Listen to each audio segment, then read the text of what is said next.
Welcome, I'm Elise. And I'm Jess, and this is Spiritual Alchemy, the podcast where we explore the intersection of science and spirituality and how it shapes our everyday lives.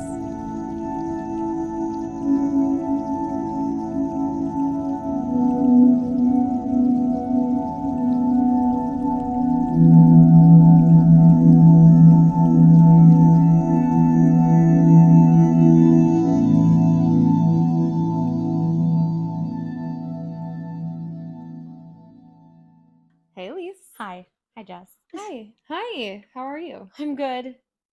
So excited for this one. Oh, yeah. I think it was the fact that both of us do very heavily follow this and have learned so much. And I feel like it is such a deep, intricate topic that I'm constantly learning more and more and more about. It's like, I feel like I have a deep well of knowledge, but even then, that deep well is actually very shallow compared to the depth that you can discover Of the history of astrology. That's what we're diving into today. Yeah. So whether or not you are a scholar of astrology and have been studying this for years, or whether or not you're new, or whether or not you even believe in astrology. I hope you're buckled in, because what a ride. Yeah. Surface level ride that we're going to do on this topic. Because we're very much just focusing today on the history of how the practice of astrology came to be, where are its roots from. But let's maybe think about our own roots in astrology. When did you kind of become aware of astrology, even on a surface level? So I always knew I was a Pisces. I always knew that. Never really knew what it meant, though, until probably about 10 years ago. So in my early 20s. I loved reading the horoscopes in, like, what were the little tweeny bopper magazines? Oh, yeah, same. 17. Yes. Teen Vogue. Oh, my gosh. And I think I knew I was a Pisces because at the top they would always put the dates of, like, the range of dates for that sign. So I knew I was a Pisces. And, I always read it. I was like, yeah, that's me. Yeah. I don't know if you had the same experience. Oh, yeah, I had the exact same experience. I remember getting, like, all my little teen magazines, and, like, it was always in the back. I always had to look and see what was coming my way that for the month. I did get a little deeper into it in middle school, and I actually, like, there was a website I would go to and, like, look up my horoscope and see what was coming for the week ahead, and I really did follow it and try to, like, see what was coming up. And I don't know, it's so funny because I have a very, like, strong memory of being, like, 13 and, like, getting home from school and, like, quick logging on to, like, check what was going on with, cancers that week. And then I was always so drawn to it. Like, it really pulled me in, and I really, from a young age.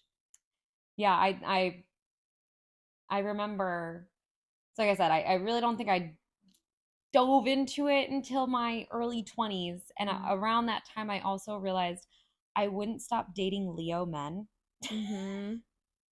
Leave it to the patterns of my dating life to get me interested in astrology. Yeah.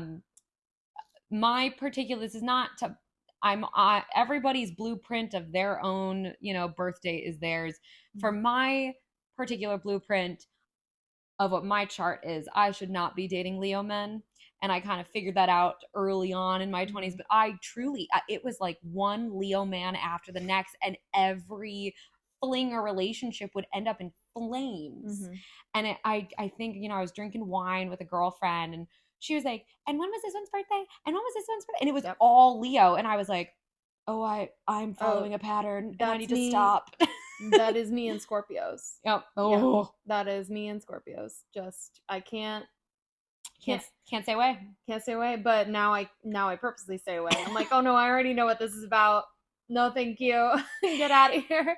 So so right off the top of my head, I always knew when Leo's birthdays were, and what sign they were in, and Pisces. But Mhm. other than that, it's just been a very slow accumulation of facts and learning. And I think truly just maybe this past year or two is when I've really started to actually study this like a scholar. So I started studying it like a scholar in 2018 Okay. was when I really started to like learn about like my chart specifically. And I was working at a meditation studio. So I had access to, and this meditation studio didn't just do meditation, it also did like craniosacral, they also did sound baths, they did Reiki, they did astrology, and they had certain astrology readers, like chart readers, that would work there. And I took workshops, I would like read up on it. I have so many books now that are all about astrology. I have a book that's literally called The Only Astrology Book You'll Ever Need. I have more, but it is very in depth, very detailed. It's how to measure everything and how everything is measured, and like the latitude points and where the stars are and what time of the year, and like what the traits are for having, all these planets aspecting each other, and what do the aspects mean. And like, again, even this depth of knowledge that I've gained from doing all this study, Mm-hmm. I still feel like I scratched the surface of it. Like, it can get so much more in depth. I'm really good at reading other people's charts and letting them know, okay, so like you have this and this. Your Venus is here, it's in this house. So that probably means this. I said this before, it's tied to, there's ways you can predict medical or like medical manifestations of Mm-hmm. repressed energy in your body. All people will be like, yeah, I just had this weird pain in my shoulder today. I'm like, going on in your chart? Like, it's the way that I can interpret it for people is like, again, surface level. But if you were like, okay, so my chart, but like give me my horoscope today, what's happening today in my chart, that's where I'm like, well, that's a whole other wealth of knowledge that I'm also still learning. Yeah. Like, there's so much to it. Yeah. Oh, for certain. And I think to spark people's interest who may be like, oh, that's woo-woo stuff. And trust me, I love talking to people about it. Oh, it is. I think astrology is a lost art form. Mm-hmm. I believe that, and you can correct me if I'm wrong on this statement, that when you are born onto our planet Earth, the snapshot of the sky is so sacred and so unique to just you. Mm-hmm. Because astrology has to do with where you were born, Mm-hmm. what time you were born, and it's a blueprint. My favorite astrologers that I follow talk about your birth date and time and location are a blueprint of your life. Yes. And there's so much that can be interpreted from that. And I'll support you in that and say that yes, because even identical twins will have different birth charts because they are born The minutes, the times. No one is born at exactly the same time, and your ascendant position, so that's your rising sign. It's how you're, so think of your chart as like a spinning wheel. Like, think like The Price is Right, those spinning wheels, or Wheel of Fortune, or is it Wheel of Fortune? It's Wheel of Fortune. Yeah, so think of like Wheel of Fortune. The wheel turns, and then like the center of the wheel always repositions. So your birth chart is kind of like that. There are the fixed positions of the astrology chart, right? Mm-hmm. Like, it starts in Aries, then it goes to Taurus, then Gemini, then Cancer, then Leo, and so on and so forth, till it makes its way all around the wheel. Your ascendant sign, the time you're born, is basically taking those signs and just rotating them around the wheel until you get to whatever sign and degree your chart is ruled by. So even identical twins, that wheel is slightly turned. So some of their planets may not be in the same positions, but also they'll be in different degrees, and even the degrees matters. I'm gonna twins run in my family, and hopefully I've got some cousins listening to this. Cousins with a lot of twins.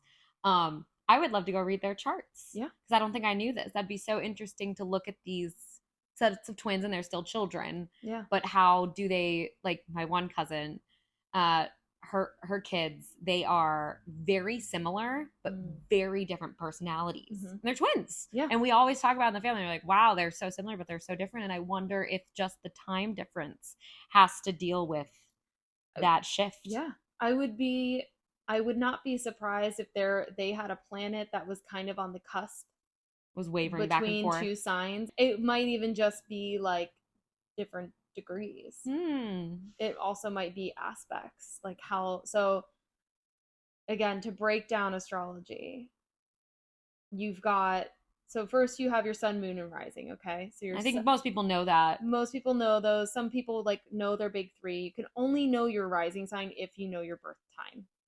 Your moon kind of goes by like the day of the month that you're born, where the moon is during that time. And then your sun is the time of year. So that's your month that you're born. So the way that I describe it is like your sun is I am, like who you are at your core. Your moon is I feel. So it's how you feel about yourself. Okay. And your rising sign is you see. So it's how you present to other people. So I am a Cancer sun, which means I feel very emotional. I feel very nurturing. I feel like I care for people. I feel like a caregiver. And I am at my core. I've talked about this before. I am a lover. I'm an unconditional lover. Love with your whole chest. I love with my whole chest, and I always like feel it here.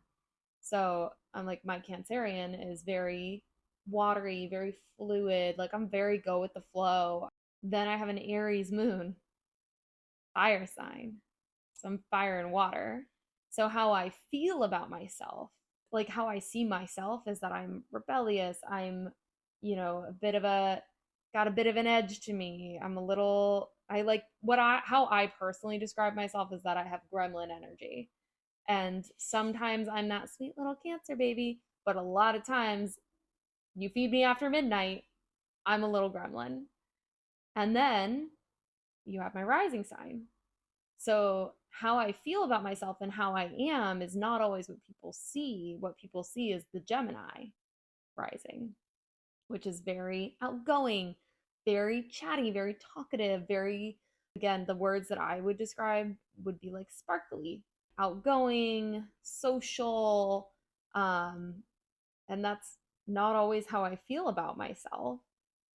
So sometimes, again, when your rising sign and your sun sign are very different, they can kind of combat each other. Right. And it kind of pulls into how you feel about yourself. Yeah, I'm so interested in hearing people talk about it because my sun and my rising are the same. So I feel very aligned, but my moon is in Capricorn. Oh, yeah. So I'm a Pisces, Capricorn, Pisces. And it's been a good balance for me because I think the Capricorn is the only thing anchoring me to the realm of planet Earth. So Capricorn's an earth sign, which makes a lot of sense. And Pisces is a water sign that's very dreamy, very head in the clouds. So having that anchor and you really embodying that anchor, like how you feel about yourself is that you're grounded. How people see you and how you are is very dreamy. Right. And I remember that was always, I'd always get called out on daydreaming. Elise, are you paying attention to this conversation? No. Yeah. But I am, but I'm not. And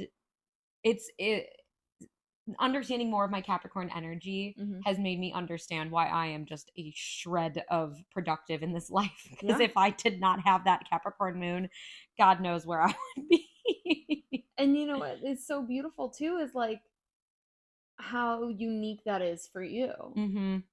Like, again, that energy that you bring, and like it's different for everybody. Yeah.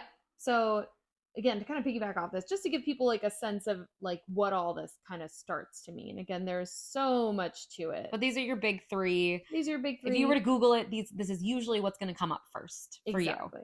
Yeah. But let's go back to the beginning of astrology, or the history of this practice. So once again, it is a snapshot of the sky in the moment that you incarnated on this planet. What was the original purpose of astrology?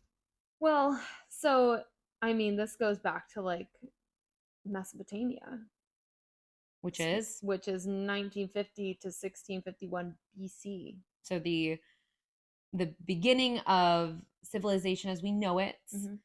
I have never said this on camera, but I'm going to share it. So I still remember my 6th grade history teacher Mm. talking about what they think was the first like domesticated civilization, Mm. and talking about how there's chaos and chaos needs government, and government causes, civilization to congregate in one area. Mm. This is the Mesopotamian area between the Tigris and Euphrates River, modern day Middle East. Mm-hmm. So this is where astrology is kind of goes all the way back to this point. Goes all the way back to this point. Look at that. Yeah. And just so people know, if you don't know anything about this, there are certain aspects in the sky that will happen every year. Mm-hmm. Some like every 10 years, some once a millennia. Can I tell you a really funny story? Yes, please. Because I think that there will be some people that this will benefit. And I say this story, I recount this story with so many giggles and joy in my heart. There was a time I went on a date with this guy, and he took me stargazing. That's so beautiful and cute. No, okay, no. Here's the thing, don't take a girl who's into astrology stargazing when you don't know anything about stargazing.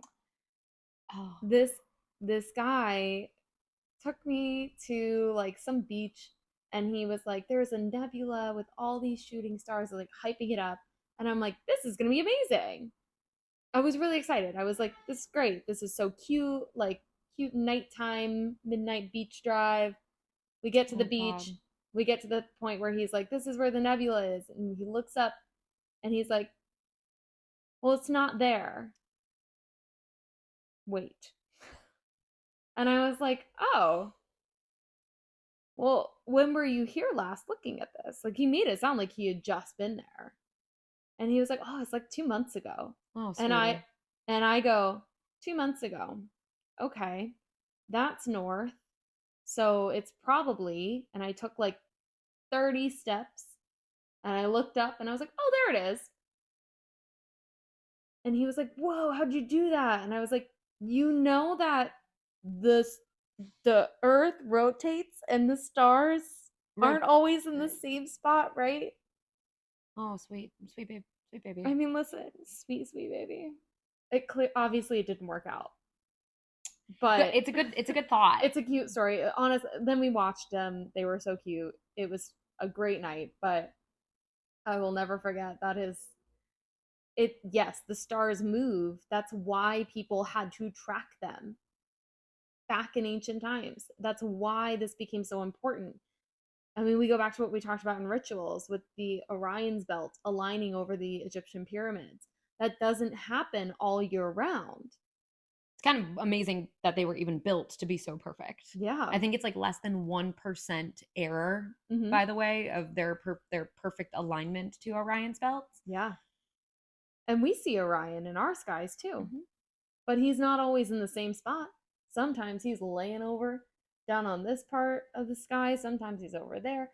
Like, the stars shift, and they had to track them so that they would know what time of year it was. And this is what we were talking about with the calendrical system. Mhm. It started with the stars.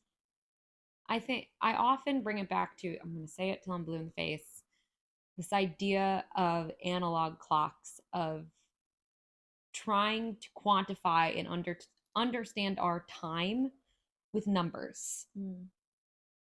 Just no is my answer to that. Periods of time, understanding time moving. What do you have in the morning? The sun comes up in the morning and it sets at the end of the day. And then at night, you really get a blueprint of what time of year we're in. And that's what fascinates me about the ancients, because they didn't have lights to turn on. They had fire and the night lights in the sky.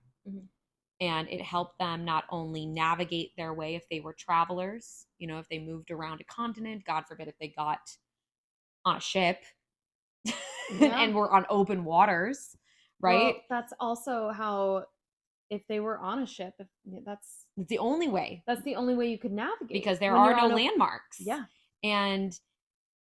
But then understanding that certain times of year, certain things that maybe there's flooding at a certain time of year. Maybe this is a celestial event happens, and that's when the rainy season is going to start because that happened in the sky.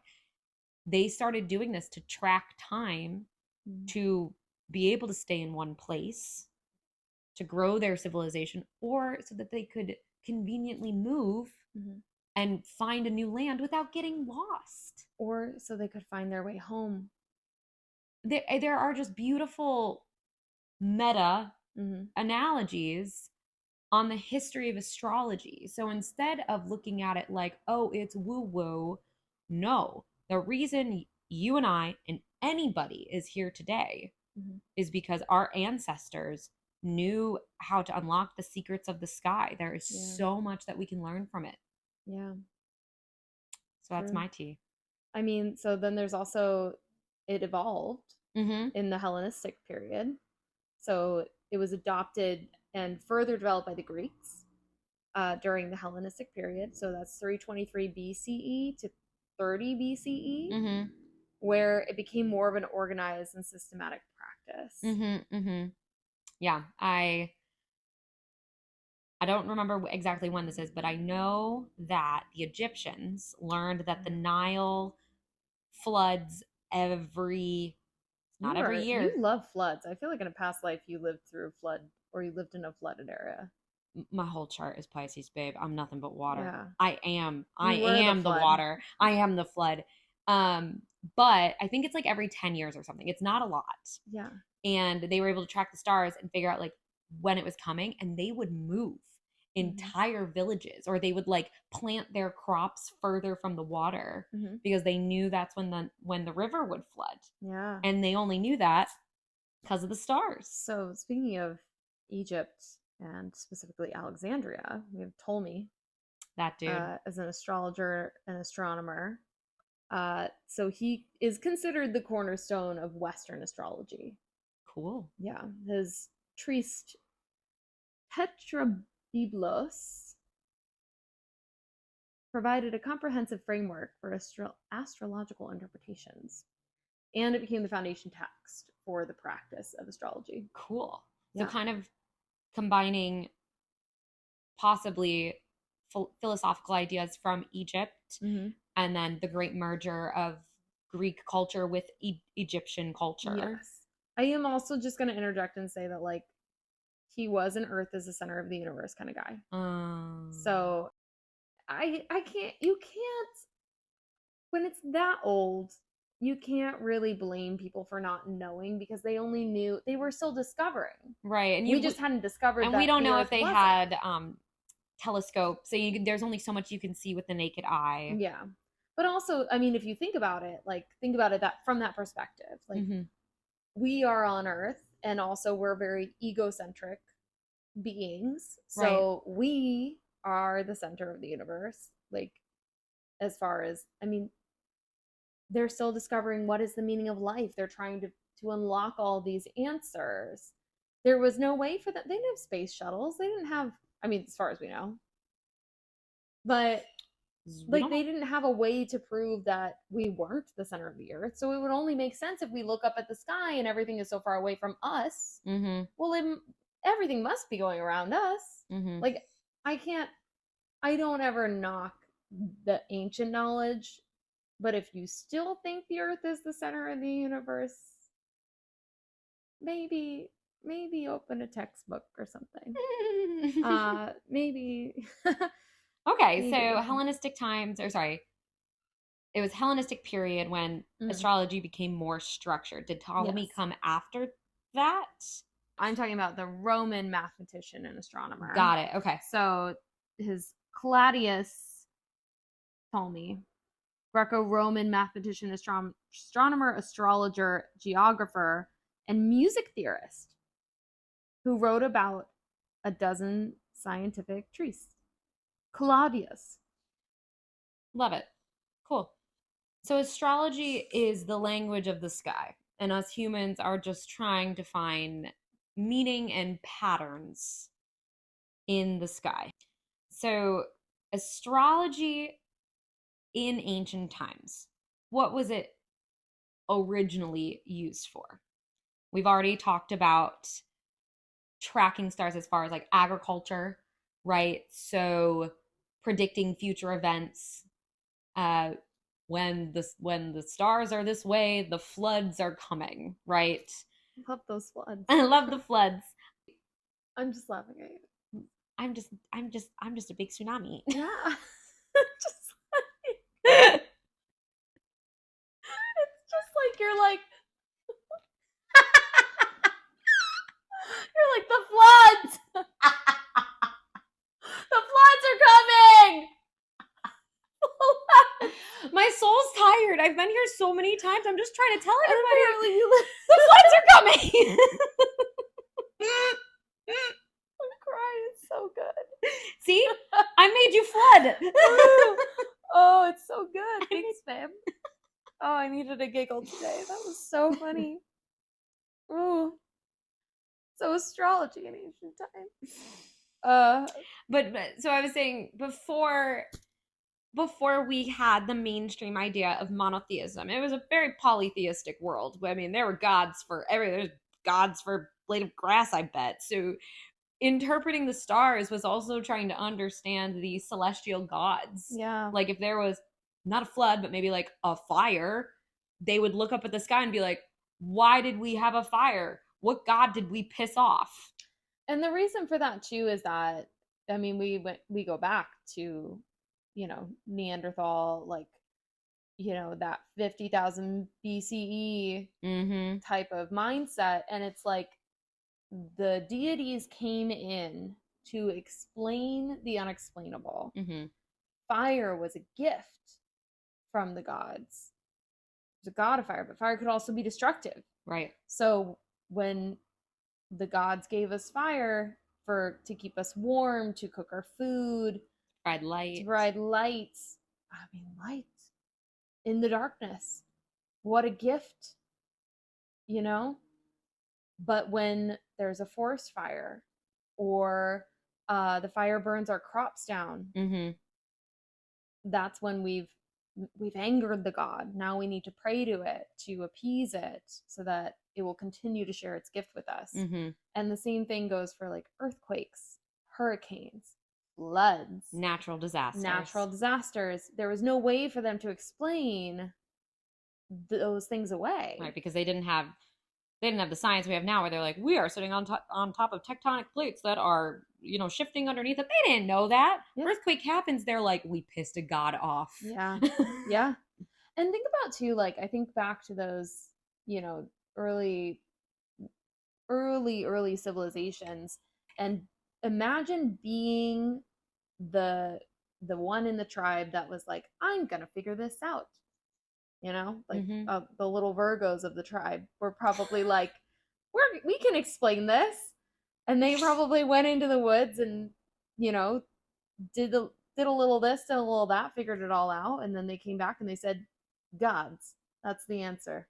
So they recently, I don't have anything to quote this back to, they just put out a study that for people who think they're night owls, who just naturally stay up at night, even though our circadian rhythm should have us producing melatonin when the sun goes down, make us sleepy.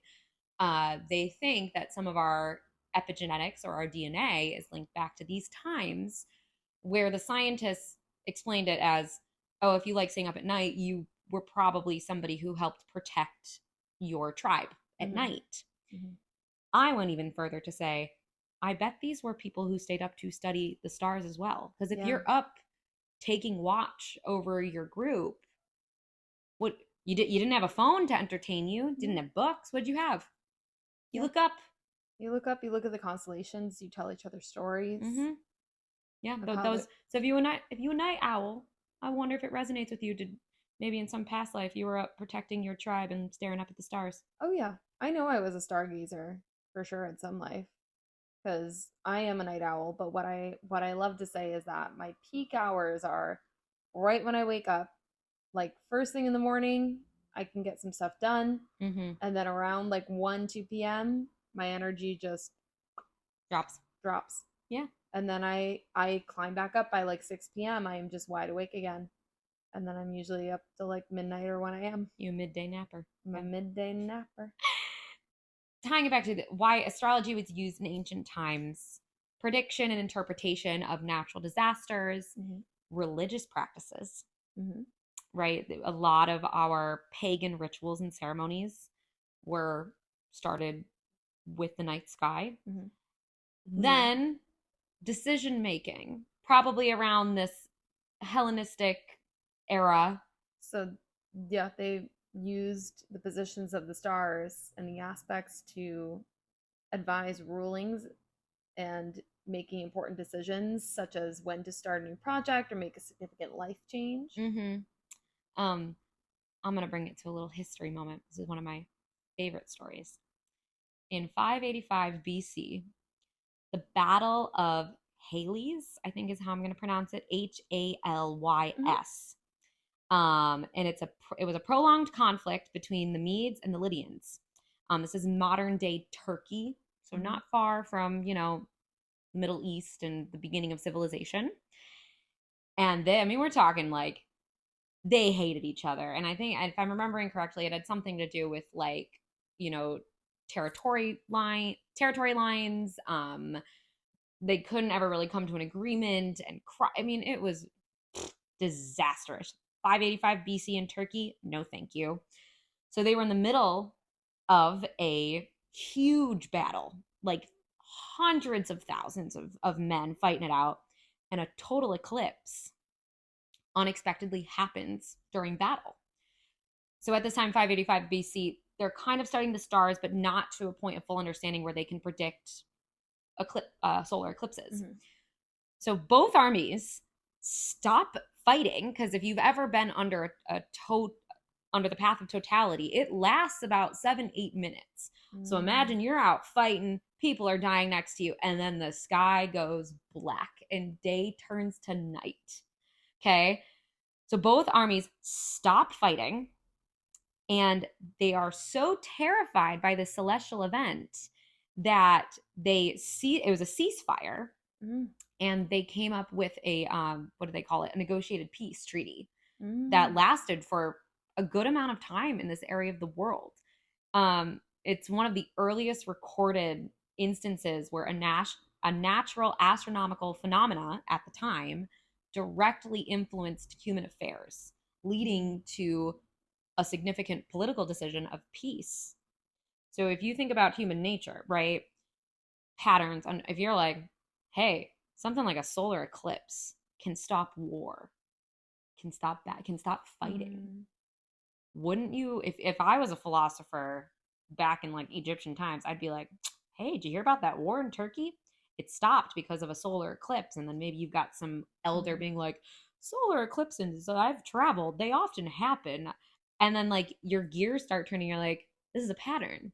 This is math. I can figure out when solar eclipses are. I can figure out where they're going to be. You know what I mean? The power of predicting celestial events. Yeah.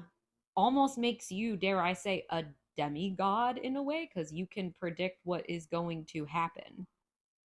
Power. We've kind of touched upon this already. The function of the blueprint of your birth chart. I mean, how can it help you? Please tell them. Please, she's taught me so much. So can you break it down and tell us, how can it help us? All right. So understanding human behavior. It's not just what's your sign? It's what are the breakdowns of all the planets and where they are? Because you can tell a lot about a person by their sun sign, but you can tell so much more about how they communicate. Mars is the planet of aggression. How do they apply themselves? Venus, the planet of love. How do they express love? It's all tied back to where where your planets are aligned and where they are in your chart. So it gives you an insight onto a person's character, personality traits, their overall path in life. That's where it gets deeper too. is that you can actually use your chart to predict things or get insight on things, is probably what I'll say. Less for prediction, more insight. Your 10th house is all about your career, public persona, visibility. Like, you can use your 10th house to figure out when key moments in your career might happen. Mm-hmm. I mean, JP Morgan famously was very into astrology. His library in New York has all these murals of like his signs, his ex-wife's signs, like all this astrology plays into the art and the ceiling. And like the placement of it and like what direction they're all facing. Like, he used astrology to his benefit. Okay. Yeah. So, omens, divine guidance. So, ancient astrologers believed that the heavens reflected human affairs, and the positions of the sun, moon, planets, and stars at birth could reveal a person's destiny or predict future events. Political and military decisions. So, like we talked about that. The battle. Medical practices. I talked about this a while ago. In some cultures, astrology was used in medical practices, with doctors using celestial positions to determine the best time for treatments or to understand the nature of an illness. And this is according to the University of Buffalo. Shout out Buffalo. So they would use your chart, like I was saying before, like, oh, your shoulder hurts randomly. You randomly have knee pain. What side of the body is it on? And there are metaphysical meanings for any ailments. So knee pain, specifically on, I believe it's your right side, is tied to like childhood trauma and like parents and having like unresolved repressed emotions. Depression, anxiety are also right knee pain. But what was yours? Voice, of course. So this is science-based, but there are tendons and even what your voice box looks like, especially for a woman. I don't know much about men, but let's just we don't. For discussion based, very much is similar to the shape and how you would see a woman's reproductive organs. And they are finding that if there is tension here in your throat, I'm pointing to my throat for people listening, there is also usually tension or something in your pelvic floor. Interesting. Yeah. And you know, I teach voice, so I always tell people to use your support, use your diaphragm, but what you're really engaging is those inner abdominals, which are part of them is your pelvic floor muscles. So it's interesting to think, like, when they're like, I often have people come in and they're like, oh, I wish I could sing this more louder or stronger. And I would say, do you like doing ab workouts? And it's always such a weird question. They're like, why? And I'm like, because that's what you need to be using actually to sing. And I myself find that, like, you know, when I'm staying on top of myself and doing my core workouts, my voice feels way more supported.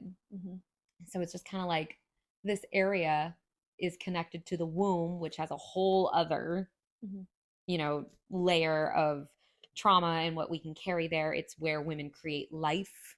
Like, we are literally creators of life. Yeah, we all carry different emotions in different parts of the body. But there's also a house in your chart. So I was starting to tap into this a little bit earlier, but you have the chart, right? You've got your 12 zodiac signs. You also have 12 houses in your chart. Each house is representative of a different area of your life. So your 6th house is known as the house of health and service. So it governs daily routines, your work environment, your health, and service to others. So if you have certain aspects or certain planets in your 6th house, that might help you predict future illnesses and play a tie back into your health. But again, health and service, so has other meanings as well. But daily routines, you said, as well? daily routines. Oh, me and my chaotic, ever-changing life.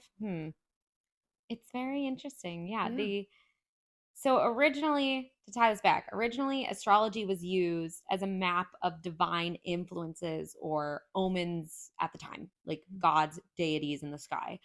But it's very much in modern culture shifted into more of a understanding personality, what your fate is, you know. Interestingly enough, I was going to say the word ego, but I guess I'll just say it now, that it has shifted to be more ego centric. But I would argue you find liberation in truly understanding yourself and your ego. It's only in being able to fully understand yourself, your ego, are you then able to let the ego die and let it go and fall to the wayside to then truly embody your true self. Well, there's also like different methods to astrology, right? Like we've got Western astrology, which is very based on the positions of the sun, moon, and other planets at the time of birth, often used for personal insights and a personality analysis. You have Vedic astrology, which is an ancient Indian system of astrology that uses lunar cycles and considers planetary positions in a more detailed version than Western astrology. You have Chinese astrology, which relates to a 12-year cycle of animal signs. I do know about Chinese astrology. Yeah, and their influence on personality and destiny. What year are you? Were you a rooster too? No, I'm the year of the dog. 94. Oh, that's right. Forget that I'm older than you. I'm a rooster. I'm a dog. I'm just running around. I'm like everyone's best friend. Yeah, there you go. Hora astrology focuses on answering specific questions by analyzing the chart formed at the exact moment the question is asked. Ooh, that'd be interesting to look into. Yeah. There's electional astrology, used for determining the optimal timing for events like weddings or business launches. This one I do know about because I will not let anybody in my life sign an important document during Mercury in retrograde.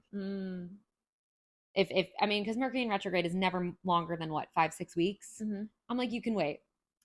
You can wait. You know, what's so funny too is like and this is again something that we dive into deeper later, but I have my Mercury in retrograde in my chart.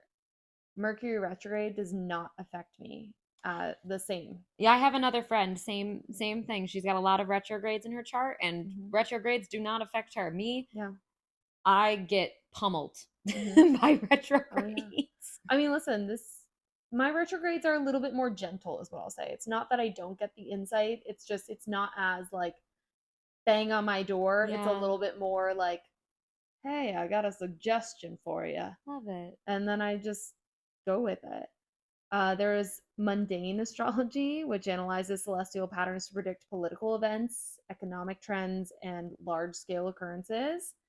Financial astrology. Give me that. Examines planetary configurations to understand financial markets and potentially guide investment decisions. This is what I think JP Morgan was into. I think we should all get into financial astrology. Oh, yeah. Medical astrology connects zodiac signs and planetary influences to different parts of the body, potentially aiding in diagnosing and treatment. And that's what you were talking about, right? That's what I was talking about. So it's applicable to every single aspect of your life.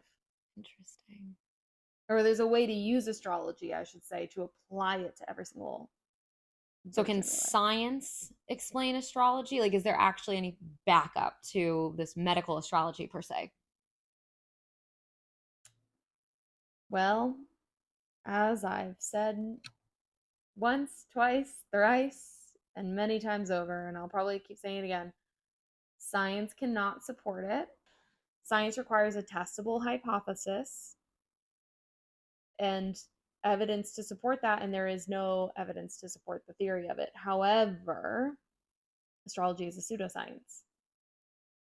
So no empirical evidence links planetary positions to personality or fate, but it lacks plausible mechanism for how that influence would occur. So interpretations are highly subjective. It's also very inconsistent. So I did look this up because often, going back to the very beginning of the episode when we were talking about reading your horoscope in a magazine, it's called the Barnum effect. And it's why generalized statements like horoscopes feel personally accurate. The Barnum effect is a psychological phenomenon where people believe vague, general personality statements that are uniquely accurate for them. And even though, thousands of Pisces could be reading the same horoscope, we read that one little, 3-sentence bit and we're like, yeah, that's me. So it helps explain why astrology, horoscopes, personality quizzes feel so personal, even if they're not based on scientific evidence, because I think we're all living humans, right? We're all experiencing life. And at some point, you're gonna experience grief, you're gonna experience extreme joy and happiness. And I guess science would explain it as the Barnum effect, because we all are humans having an experience at some point and another. If you generalize a statement enough, it's gonna feel like it's yours. Yeah. I think that for those kind of general, like, quippy ones that are like, this month, you're going to have the best month ever. And you're like, yes, I am going to have the best month ever. Yeah, I think that that effect could definitely play into a part of it. I, as someone who's like done such a deep dive on astrology, like, and not to get too deep into it, because again, I think we could do a whole separate episode on this. Every 30 years, you go through your Saturn return. And it's when Saturn returns to the position that it was in at the time of your birth. And Saturn is a karmic planet.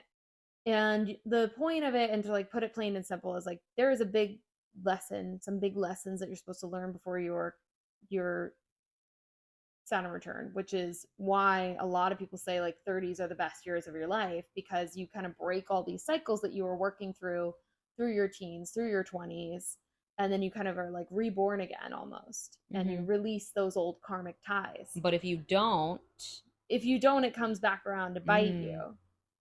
But when I was going through my Saturn return, I was like not even starting my Saturn return. I was about to enter it. I was 27. And I drew up my chart and I looked at everything that was aspecting my Saturn, everything that could affect my Saturn return, looking at my North Node, looking at like my part of fortune, looking at just like different areas of my life. And like it's very specifically all of the aspects to Saturn that I had. My midheaven, looking at all this stuff and kind of figuring out what was the lessons that I needed to make sure that I learned through it and how this was going to project me forward into my 30s. And it was so eye-opening. And it was, again, like that's so specific to me. That's so specific to my journey. And I like to think that I did a very successful job on my Saturn return. And so much so that I completely uprooted my entire life after I completed it. And like, again, the universe, like, we never really stop learning lessons because they always keep coming back and we keep going back and doing it better and better and better every time. But yeah, there's so many things that you can specifically look at your chart for. And if you know what you're looking for, you can gain so much more insight onto yourself and your journey that is beyond just like, you like to be around people who make you feel loved. You like to be outside and you need to be in nature every day. Like, yes, great, good things to know about yourself. Like, are you more introverted? Are you more extroverted? Do you have tendencies? I mean, I have Virgo, my Mars is in Virgo. So I'm very like, when it comes to work, I'm very detail oriented. I'm very attention to detail. That's why she's a good partner for me. Yeah. Because I like to do all the technical stuff. Like I like to focus on all those little fine details. And like, you are the creative Pisces Mars. So you kind of take all that technical and put the magic into it. You put the the fairy dust on it. And again, blowing on. So good. So astrology persists because it speaks to our human existence, our cycles, our archetypes, our patterns, our stories. Everybody's story is different. Everybody's chart is different. The sky is never the same twice. Just like a snowflake, there's no two snowflakes alike. I think it is the most true and abstract concept of our human existence. And it's been around for thousands of years. It's just... You know what I always say? Because, I mean, there's always people out there who are skeptical. Of course, be skeptical. But my challenge to everybody when I talk about astrology with them is the moon affects the tides. We are, 80% water? I think it's like 70, 80%, something like that. We're mostly made of water. How does it not make sense that we would also be affected by the moon? So... And I'm going to stay on this analogy for a second. Stay on it. When you're walking on the beach after a storm, and there's all these beautiful seashells scattered along the beach, you don't know anything about seashells. You don't know anything about the storm that came. You might be passing some of the most rare, beautiful seashells, and you go for the one that you think that maybe you recognize. You should think about astrology like that. Is like, you think you know what you're looking for. And I promise you don't. You have to look it up. You have to dive into it, and you will latch on to certain aspects of astrology that would probably differ from the next person. Maybe in the same way that you like that seashell more than the next person next to you. You know, it's because I find I've really latched on to the idea of Saturn returns. I know a lot about Saturn returns. I am just beginning my journey in understanding houses. Jess is way more well-versed in understanding the aspects of your houses and what they stand for. And I keep going back. I want to know more. I want to understand what is the most, rare seashell on the beach that I can find, and what does it mean? Where did it come from? Yeah. So, journal prompts. When did astrology first catch your attention? What patterns in your life led you to explore it more? And how, if you have, how have you used astrology for guidance? And if you haven't, why do you think astrology still resonates today? Comment, write them in, share your thoughts. If you've got questions, DM us. We'll try and find answers for you. You've got two little ladies very interested in the stars over here. Oh, yeah. I love it. Well, with that, we'll see you next week. See you next week.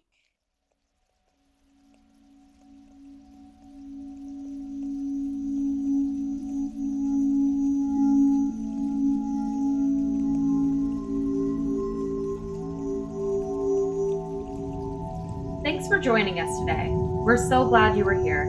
For more information on our episodes and to connect with us on social media, follow us at Spiritual Alchemy Podcast on Instagram, Facebook, and TikTok. Stay golden!